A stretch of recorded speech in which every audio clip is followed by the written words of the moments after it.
Thutha wa thirikari kwanirira bajeti ya mwaka wa kigina 2018-2019 riu nacio thirikari cia matura ni cirutite mendekithia ma kigina kiria cigukorwo cikihuthira.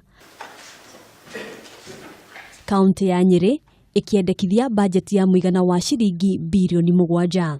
Kigina kinene kia bajeti ino kurongorerio kuhura jeki itugi inya cia mutongoria wa bururi iria ni hamwe na ugima wa mwiri, githomo na urimi. Agriculture is the main economic activity in Nyeri County and has a great multiplier effect as every household is impacted by agricultural investments. The trickle-down effect of any investment in the sector is felt far and wide.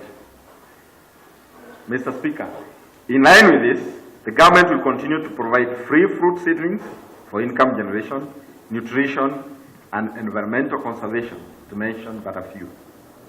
Towards this aid, I've set aside Kenya shillings 20 million for this program. Akianirira bajeti ino muthenya wa ira, Minister wa kigina Thirikari ya kaunti ya Nyeri Robert Thuo augite aciari aria mari na ciana cia nathari matire marihi o mothe megukorwo makiriha kuona garama ino ni rugamirirwo ni thirikari cia kaunti. I have resolved to ease the burden of paying for school fees and other charges for parents by declaring ECD services in the county free. Oho arimi a kahua na macani no magunikite kuona gutire marihi o mothe megukorwo makiongererwo hari indo iria mahuthagira thiini wa urimi. In order to encourage agricultural and livestock production and marketing, I have considered abolishing the transport cess for livestock and agricultural produce within the county.